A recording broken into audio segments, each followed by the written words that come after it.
가족 목소리로 속였습니다. 구독해 두시면 다음 피해를 막을 수 있어요.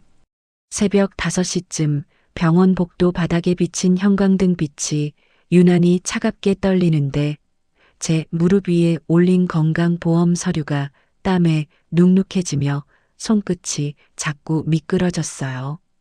진료실 문틈으로 들리는 며느리의 낮은 목소리가 바늘처럼 귓속을 찔렀고 의사가 고개를 끄덕이는 그림자가 유리창에 비쳐서 가슴이 서늘하게 가라앉았습니다. 대기 의자에 앉아 숨을 고르려 해도 소독약 냄새가 콧속을 꽉 막아 마음이 더 답답해졌고 창밖으로 흐르는 빗물 줄기가 마치 제 운명을 미리 적어 내려가는 것 같았어요. 며느리가 들고 온 종이에는 치매 선별 검사라는 글자가 선명했는데 그 글자를 보는 순간 머릿속이 하얘지며 제 이름이 남의 것이 되는 기분이 들었습니다. 그날 아침에 집에서 멀쩡히 밥을 지어 먹고 나왔는데도 며느리는 제게 자꾸 최근 기억이 흐릿해졌다고 말하며 작은 한숨을 길게 내쉬었어요. 진료실 문이 열리자 의사가 제 손목을 잡고 맥을 짚었고 며느리는 뒤에서 제 가방을 품에 안은 채 눈을 피하면서 입술만 잘근잘근 씹었습니다. 검사지를 넘기는 소리가 유난히 크게 들리던 순간 휴대전화가 진동하며 문자 알림이 연달아 울렸고 짧은 진동이 심장까지 흔드는 것처럼 느껴졌습니다. 화면에는 은행 출금 알림이 적혀 있었는데 연금 들어오는 통장에서 큰 돈이 빠져나갔다는 숫자를 보자 손등이 얼음처럼 차가워지고 목이 마르더군요. 며느리에게 묻고 싶었지만 목소리가 입안에서 마른 종이처럼 구겨졌고 대신 의사에게 시선을 돌리자 의사는 조용히 가족 동의가 필요하다고 말했습니다. 그 말이 끝나기도 전에 며느리가 제 앞에 서류를 내밀며 서명해달라고 했고 펜 끝이 종이를 찍는 순간 손목이 떨려 글씨가 비뚤어졌어요. 그때 복도 끝에서 낯선 남자가 전화를 받으며 누군가의 엄마가 맞다고 웃었고 그 웃음이 칼날처럼 날카롭게 제 등 뒤를 훑고 지나갔습니다. 결국 아무 말도 못한 채 서류를 다시 내려놓았고 의자에 몸을 기대자 등받이에 차가운 감촉이 뼈까지 스며들며 오늘이 무슨 날인지조차 흔들렸어요. 병원 주차장으로 나오자 젖은 아스팔트에서 올라오는 비 냄새가 코끝을 때렸고 며느리는 우산을 제 쪽으로 내밀면서도 눈빛은 멀리 도망가 있었습니다. 차에 타자마자 며느리는 제 휴대전화를 가져가 잠금을 풀어보려 했고 손가락이 화면을 문지르는 소리가 마치 제 살을 긁는 듯 거칠게 들렸어요. 그 순간 머릿속에 떠오른 건 며칠 전 아들이 울먹이는 목소리로 급하다고 말하며 계좌번호를 불러준 전화였고 그 목소리가 너무 진짜 같아서 의심이 없었습니다. 며느리는 그 통화가 인공지능으로 만든 목소리일 수 있다며 요즘은 가족 목소리도 흉내내서 돈을 빼간다고 말했는데 그 말이 끝나자마자 손끝이 저려왔습니다. 은행으로 향하는 차창 밖에는 출근길 사람들이 바쁘게 걸었고 그 발걸음 소리조차 제게는 빛 독촉처럼 성급하게 들리며 마음이 더 조급해졌어요. 은행 창구 앞에서 번호표를 쥐자 종이가 축축해졌고 직원은 이체 내역을 보여주며 여러 번의 송금이 짧은 시간에 나갔다고 담담히 말했습니다. 며느리는 제 옆에서 제 계좌 비밀번호를 몰랐다고 강조하며 억울한 표정을 지었지만 제 귀에는 그 말이 변명인지 진실인지 구분되지 않아 속이 울렁거렸습니다. 직원이 경찰 신고와 지급정지 신청을 안내하자 며느리는 급히 고개를 끄덕이며 서류를 챙겼고 그 서류 모서리가 제 손등을 스치며 따끔하게 아팠어요. 그때 창구 유리 너머로 보이는 제 얼굴이 낯설게 굳어 있었고 입술은 말라 하얗게 갈라져서 내가 정말 기억이 흐려진 사람처럼 보이더군요. 은행 로비 스피커에서 흘러나오는 안내 방송이 반복될수록 머리가 띵해졌고 며느리가 제게 보호를 위해 한도 제한을 걸자고 말하자 마음이 또 한 번 무너졌습니다. 결국 그 자리에서 지급정지 신청서를 냈고 직원이 가족 간 확인 질문을 하자 며느리는 제 주민번호 앞자리를 또렷하게 말하며 준비된 사람처럼 침착했어요. 그 침착함이 더 무서워서 유리문에 비친 제 손이 어느새 주먹을 쥐고 있다는 걸 뒤늦게 알아차리며 숨을 길게 삼켰습니다. 집에 돌아오니 현관 신발장 문이 삐걱거리며 열렸고 익숙한 집 냄새 속에 섞인 눅눅한 곰팡이 향이 그날따라 더 진하게 올라와 가슴이 먹먹해졌습니다. 거실 탁자 위에는 며느리가 펼쳐둔 약 봉지와 검사 안내문이 어지럽게 놓여 있었고 종이들이 바람에 살짝 들릴 때마다 제 마음도 함께 들렸다 내려앉았어요. 며느리는 제게 최근 며칠 동안 같은 이야기를 반복했다고 말했지만 머릿속에는 오히려 너무 또렷한 장면들만 떠올라서 억울함이 목구멍까지 차올랐습니다. 싱크대 앞에 서서 물을 틀자 수돗물 소리가 크게 울렸고 손바닥에 닿는 차가운 물이 정신을 깨우는 듯 했지만 동시에 내가 통제권을 잃고 있다는 공포가 번졌어요. 서랍에서 통장과 인감 도장을 꺼내려는데 인감이 있던 자리에 낯선 봉투가 끼워져 있었고 그 봉투를 만지는 순간 손끝이 싸늘해졌습니다. 봉투 안에는 요양원 상담 기록이 들어 있었고 상담 날짜가 제가 시장에 다녀온 날과 겹치는 걸 보자 누군가 집 안 시간을 몰래 써왔다는 느낌이 들었습니다. 며느리는 그 기록이 대비 차원이라고 했지만 제 눈앞에서 요양원이라는 단어가 계속 번쩍이며 마치 집에서 쫓겨나는 미래가 이미 예약된 것처럼 보였습니다. 그때 아들 방에 걸린 가족 사진을 바라보니 사진 속 아들은 웃고 있었는데도 눈동자가 유난히 차갑게 느껴져서 목이 타 들어갔어요. 휴대전화를 다시 켜보니 모르는 번호에서 부재중 전화가 줄지어 있었고 그 숫자들이 뱀처럼 엉켜있는 화면을 보자 속이 서늘하게 내려앉았습니다.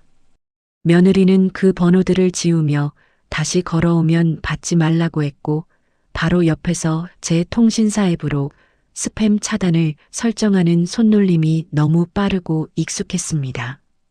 거실 창문에 맺힌 빗방울이 흘러내리며 조용히 흔들리던 순간 제 마음도 같이 흔들렸고 이 집에서 누구를 믿어야 하는지 알 수 없었습니다.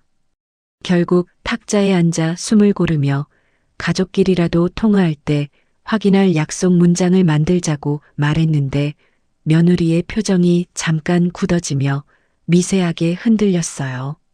다음 날 아침 경찰서 민원실 형광등 아래에서 서류를 펼치자 잉크 냄새와 사람들의 한숨이 섞인 공기가 무겁게 내려앉아 숨 쉬는 것조차 조심스러웠습니다. 형사는 요즘 가족 목소리를 흉내내는 사기가 늘었다며 전화를 끊고 공식 번호로 다시 거는 습관이 가장 중요하다고 말했는데 그 한마디가 뒤늦은 후회처럼 아팠어요. 멀쩡한 손으로 도장을 찍으면서도 손목이 떨렸고 종이에 남는 제 이름이 마치 누군가의 허락을 받아야만 존재하는 것처럼 느껴져 마음이 서글퍼졌습니다.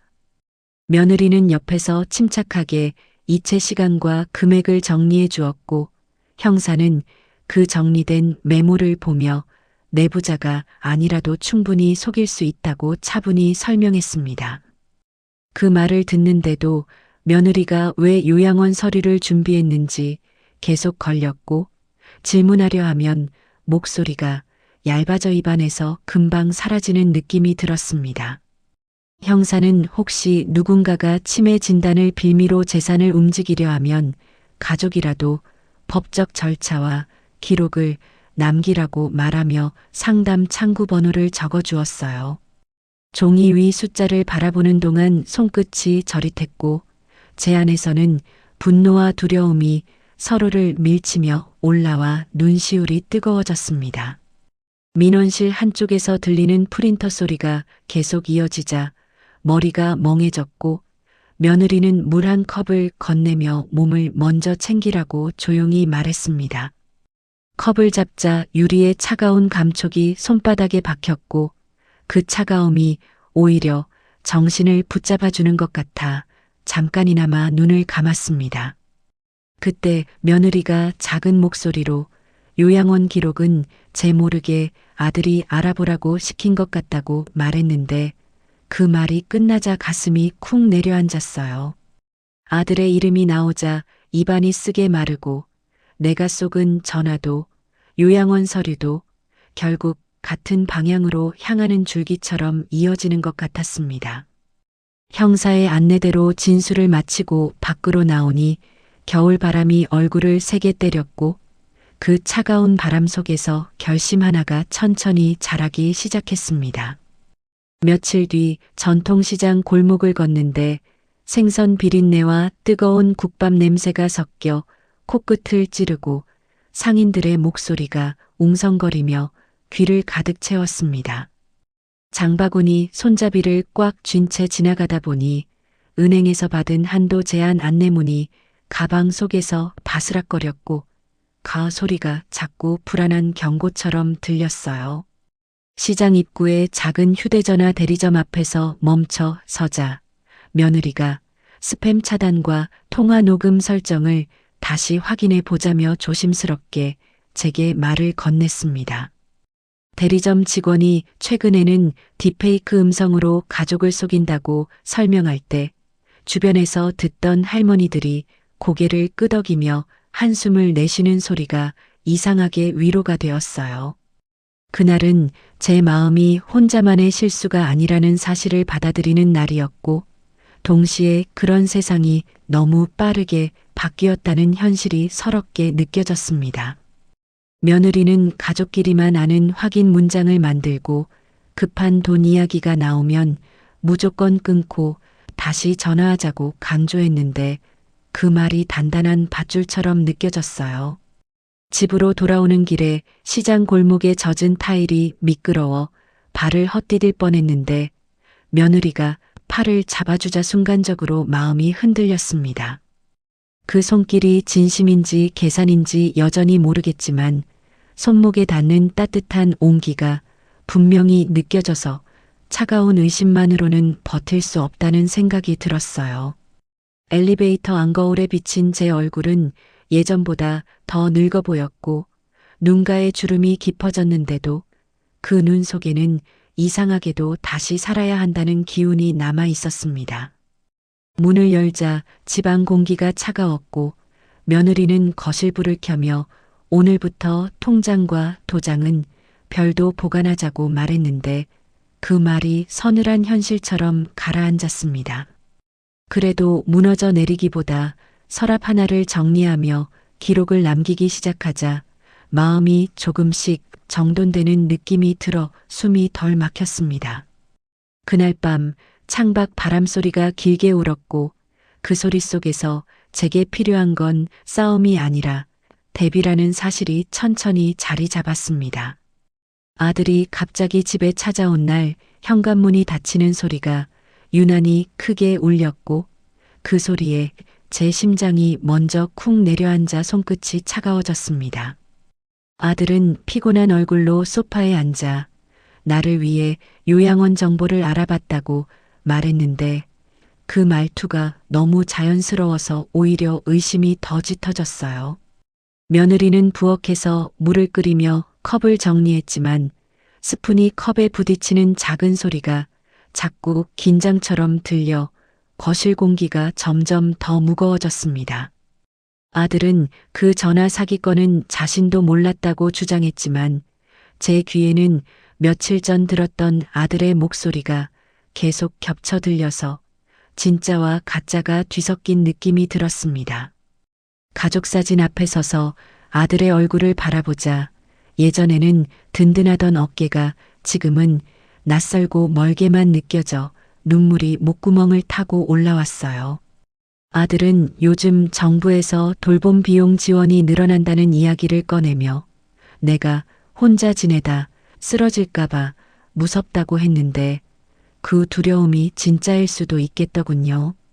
하지만 내 인생의 결정권을 누가 가져가려 한다는 느낌이 너무 강해서 말끝마다 가시가 돋아 목소리가 떨리며 날카로워졌습니다. 결국 거실 한가운데서 가족끼리 돈과 건강을 어떻게 지킬지 규칙을 만들자고 말했고 아들에게는 어떤 서류도 내 동의 없이 진행하지 말라고 분명히 못 박았어요. 며느리는 그 규칙을 종이에 적어 냉장고에 붙이자고 했고 아들은 불편한 표정을 지었지만 고개를 끄덕이며 통화 확인 문장을 직접 제안했습니다. 그 순간 누가 완전히 선한 사람인지 단정할 수는 없었지만 기록과 약속이 사람을 지키는 울타리가 된다는 사실이 마음 깊이 박혔습니다.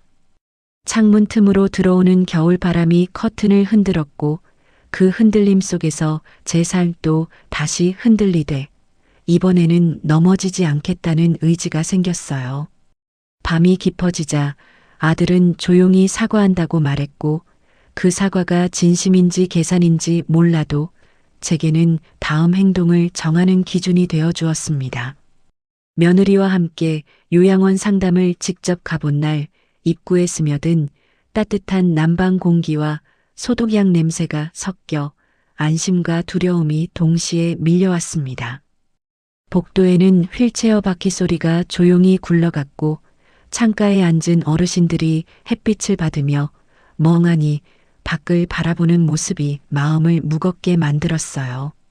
상담사는 돌봄 등급을 받으면 지원이 달라진다고 설명했고 절차를 모르고 당하면 손해가 생길 수 있다는 말이 제 상황과 너무 닮아 가슴이 아팠습니다. 며느리는 제가 원하면 당장 입소가 아니라 방문 돌봄부터 시작할 수도 있다고 물었고 그 질문이 처음으로 제 선택을 존중하는 말처럼 들렸습니다. 상담실 책상 위에는 안내 책자가 가지런히 놓여 있었고 종이를 넘길 때마다 바스락거리는 소리가 마치 미래를 조심히 펼치는 소리처럼 느껴졌어요. 제 머릿속에는 아직도 요양원이라는 단어가 상처였지만 동시에 혼자 쓰러져 아무도 모르는 밤을 맞는 상상은 상담사는 가족이 서로의 역할을 정하고 재정은 투명하게 공유하되 꼭 본인 명의의 알림과 한도 설정을 유지하라고 차분히 말했습니다. 그 말이 너무 현실적이라 오히려 안심이 되었고 며느리도 고개를 끄덕이며 오늘 상담 내용을 집에 돌아가 기록하자고 말했어요. 돌아오는 길에 차창 밖 겨울 햇살이 길게 누웠고 그 빛을 보며 어쩌면 요양원은 쫓겨나는 곳이 아니라 준비된 선택이 될 수도 있겠다는 생각이 들었습니다. 하지만 준비라는 말 뒤에는 반드시 내 의사가 있어야 한다는 원칙이 필요했고 그 원칙이 없으면 어떤 복지도 누군가의 무기가 될 수 있겠더군요. 집 앞에 도착하자 며느리는 오늘 상담 자료를 봉투에 넣어 제 손에 쥐어주었고 그 종이의 따뜻한 온기가 조금은 마음을 누그러뜨렸습니다. 밤에 침대에 누워 천장을 보며 건강을 지키는 일도 돈을 지키는 일도 결국 내 삶의 존엄을 지키는 일이라는 문장이 조용히 떠올랐습니다. 가족회의를 하기로 한 저녁 식탁 위에 따뜻한 보리차 김이 올라오고 김치찌개 냄새가 퍼지는데도 공기 속 긴장은 쉽게 가라앉지 않았습니다. 아들은 휴대전화로 은행 알림 설정을 보여주며 앞으로 큰 이체는 반드시 제게 확인받고 가족 확인 문장을 말한 뒤 진행하겠다고 약속했어요. 며느리는 통장과 인감, 공동인증서 보관 위치를 종이에 적어 저에게 먼저 보여주었고 그 종이를 보는 순간 묘하게 눈물이 핑 돌았습니다. 그동안 믿음이라는 말만으로 버텼는데 이제는 기록과 절차가 오히려 믿음을 지켜준다는 사실이 늦게야 마음에 들어오더군요. 식탁 위 수저가 부딪히는 소리가 또각또각 울릴 때 아들은 자신도 사기 전화에 속아본 적이 있다며 고개를 숙였고 그 고백이 의외로 진짜처럼 들렸습니다. 그날은 서로를 완전히 용서하기보다 서로를 통제하지 않도록 장치를 만드는 날이었고 그 장치가 있어야 마음도 다시 따뜻해질 수 있겠다고 느꼈어요.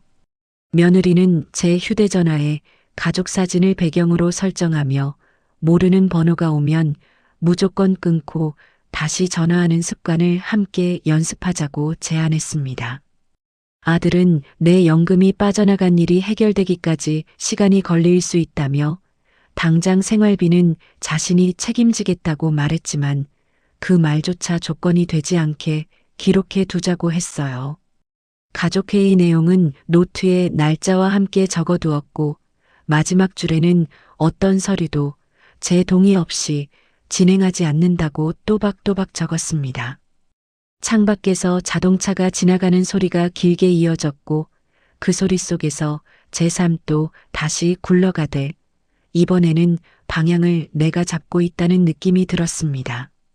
밤이 깊어지자 며느리는 조용히 미안하다고 말했고 그 말의 무게를 바로 판단하지 않고 행동으로 확인하겠다고 마음속으로 정했습니다. 식탁 불을 끄기 전 따뜻한 차잔을 손에 감싸쥐며 살아온 세월만큼 지켜야 할 규칙도 새로 배워야 한다는 현실을 받아들였어요. 사건이 조금 가라앉은 뒤 새벽에 혼자 옥상에 올라가니 차가운 공기가 폐 깊숙이 들어오고 먼 도시 불빛이 흐릿하게 반짝이며 마음을 흔들었습니다. 바람이 머리카락을 스치자 두피가 시릴 정도로 차가웠고 그 차가움이 오히려 정신을 맑게 해주어 지난날의 실수와 공포를 천천히 바라볼 수 있었어요. 연금 통장에 남은 잔액을 떠올리면 아직도 속이 쓰렸지만 더 무서운 건 내 의사를 빼앗긴 채 결정이 진행되는 미래라는 사실이 분명해졌습니다. 난간에 손을 올리자 금속의 차가운 감촉이 손바닥에 닿았고 그 감촉이 마치 현실은 단단하니 내가 더 단단해져야 한다고 말하는 것 같았습니다. 그날 이후로 모르는 번호는 받지 않고 급한 돈 이야기가 나오면 끊고 공식 번호로 다시 걸며 가족 확인 문장을 반드시 말하는 습관을 몸에 새기기 시작했어요. 은행에는 이체 한도와 지연 인출 같은 안전장치를 문의했고 문자 알림과 거래 내역을 매일 확인하며 내 돈이 내 손 안에 있다는 감각을 되찾았습니다. 건강 쪽으로는 정기 검진 날짜를 캘린더에 적어두고 기억이 불안할 때는 메모를 남겨 스스로를 의심하기보다 관리하는 방식으로 바꾸었습니다. 그 모든 과정이 거창한 승리가 아니라 작은 방어였다는 걸 알지만 작은 방어가 쌓이면 누군가의 공격을 견디는 벽이 된다는 걸 느꼈어요. 아들에 대한 마음은 여전히 복잡했지만 사랑과 경계가 함께 존재할 수 있다는 사실을 받아들이자 내 마음이 조금 더 편안해졌습니다. 멀리서 새벽 첫 버스가 지나가는 소리가 들렸고 그 소리와 함께 새로운 하루가 시작된다는 현실이 이상하게도 제게 힘이 되어 주었습니다. 옥상에서 내려오기 전 스스로에게 3가지를 약속했는데 확인하고 다시 걸기, 기록을 남기기, 도움을 요청하기를 절대 부끄러워하지 않기로 했습니다. 문을 닫고 계단을 내려오며 발밑 콘크리트의 차가운 촉감과 함께 내 삶의 주인은 여전히 나라는 문장이 조용히 가슴에 자리 잡았습니다. 몇 주가 지나 경찰에서 추가 연락이 왔을 때 전화벨 소리가 울리자 심장이 먼저 뛰었지만 침착하게 끊고 공식 번호로 다시 걸어 확인했습니다. 확인된 통화라는 사실이 머릿속을 맑게 해주었고 그 순간 손끝에 느껴지던 떨림이 조금 가라앉아 내가 배운 것들이 헛되지 않았다는 생각이 들었어요. 경찰은 계좌 추적이 진행 중이며 추가 피해를 막으려면 금융 거래를 계속 모니터링하라고 했고 그 말에 따라 거래 내역을 정리해 파일로 묶었습니다. 아들과 며느리도 함께 앉아 서류를 정리했는데 종이를 넘길 때 나는 바스락거림이 예전에는 공포였지만 그날은 이상하게도 정리와 회복의 소리처럼 들렸습니다. 저녁 무렵 거실 창으로 들어오는 노을빛이 벽에 길게 번지자 가족 얼굴에도 그 빛이 얹혀 잠시나마 따뜻한 장면이 만들어졌어요. 아들은 앞으로 돈 이야기가 나오면 무조건 서로에게 직접 확인하고 가족 확인 문장을 말하며 급한 감정에 휘둘리지 않겠다고 다시 약속했습니다. 며느리는 요양원은 최후의 선택으로 두고 방문 돌봄과 건강관리부터 차근차근 해보자며 제가 불안할 때마다 기록을 함께 확인하겠다고 말했어요. 그 말이 완벽한 사랑의 증거는 아니더라도 적어도 내 삶을 두고 거래하지 않겠다는 선언처럼 들려 가슴이 조금은 편안해졌습니다. 마지막으로 스스로 정리한 3단계는 분명했는데 전화를 끊고 다시 걸어 확인하기, 은행 안전장치와 알림을 설정해 지키기, 돌봄과 건강은 제 의사로 상담받기였습니다. 그 3단계가 단순한 규칙이 아니라 노후를 지키는 생활의 기술이라는 걸 깨닫자 나이 든다는 일이 무력해지는 게 아니라 더 지혜로워지는 길일 수도 있겠더군요. 창밖에서 아이들 웃음소리가 들려오자 마음 한쪽이 따뜻해졌고 그 따뜻함 속에서 내일도 살아볼 수 있겠다는 의지가 조용히 올라왔습니다. 그날 밤 노트 마지막 장에 날짜를 적고 나는 속지 않기 위해 배웠고 가족은 함께 지키기로 했다고 써내려가며 긴 어둠이 조금은 걷히는 걸 느꼈어요. 오늘 배운 규칙 잊지 마세요. 구독해 두시면 다음 편에서 체크리스트로 정리해 드립니다.